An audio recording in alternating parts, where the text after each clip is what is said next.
მე ვარ მაია ლორთქიფანიძე, დაწყებითი კლასების მასწავლებელი და კონსულტანტი სერიისა უკვე ჩემი თვითმკითხულობ.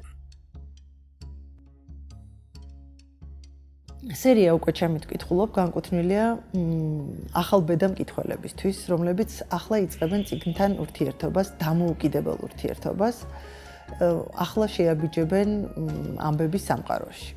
ამიტომ ძალიან მნიშვნელოვანია, რომ მათი პირველი გამოცდილება, ურთიერთობა წიგნთან იყოს პოზიტიური, არ იყოს საშიში. პირიქით მათ კონდეთ ინტერესი ამ ამბების, როგორც პენაკი ამბობს, არ დავტოვოთ მარტო შავ ჭიანჭველებთან, რომლებსაც ასოებს ეძახიან.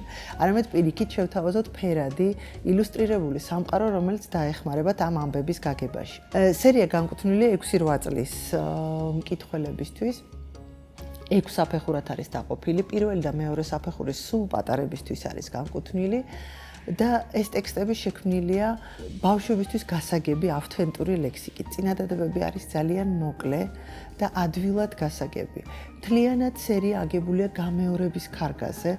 ეს ნიშნავს, რომ ერთი სიტყვა, რომელიც ბავშვმა უკვე ამოიკითხა, მრავალჯერ შეხვდება ტექსტში და მისი ამოკითხვა კიდევ უფრო გაუადვილდება, აღარ შეაშინებს, ასე ვთქვათ.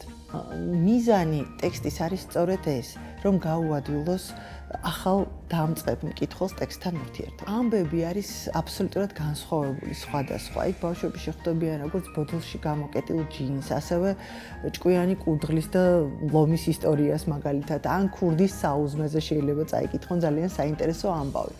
ასე რომ ვფიქრობთ, რომ თითოეული მკითხველი იპოვის თავისთვის საინტერესო ჟანრს, საინტერესო მიმართულებას, საინტერესო ამბავს. სერიის თითოეულ წიგნს ახლავს აუდიო ვერსია. ეს აუდიო ვერსიები ძალიან მნიშვნელოვანია, რადგან დაგვეხმარება ფონოლოგიური უნარების განვითარებაში, რაც აუცილებელი საფუძველია გაწაფული კითხვის უნარის განვითარებისთვის. მრავალნაირად შეგვიძლია აუდიო ვერსიების გამოყენება, შეგვიძლია მოусმინოთ, ეს ბავშვებისთვის იქნება მაგალითი ინტონაციით გაწაფულად წაკითხული ტექსტის, რომელსაც ძალაუნებურად გაითვალისწინებს თვითონ კითხვისას. შეგვიძლია მოვიფიქროთ საინტერესო თამაში. მოვისმინოთ ტექსტი და მაგალითად ვიპოვოთ ერთ-ერთი სიტყვა, რომელიც მოვისმინეთ ტექსტში. მოვძებნოთ, ამოვიკითხოთ. წიგნების მიზანი არის, რომ ბავშვებს გაუადვილოს წიგნთან ურთიერთობა. თითოეული საფეხური განსხვავდება ლექსიკურად, ყოველ მომდევნო საფეხურზე რთულდება ტექსტი, ასე ვთქვათ, იზრდება წინადადებების სიგრძე, იხვეწება ლექსიკა, რაც ეხმარება ბავშვებს, რომ ნაბიჯ-ნაბიჯ დაძლიონ ის გამოწვევები, რაც წიგნთან დამოუკიდებელი ურთიერთობის დროს ხდებათ ხოლმე. და საბოლოოდ ჩამოყალიბდნენ გაწაფულ მკითხველებს.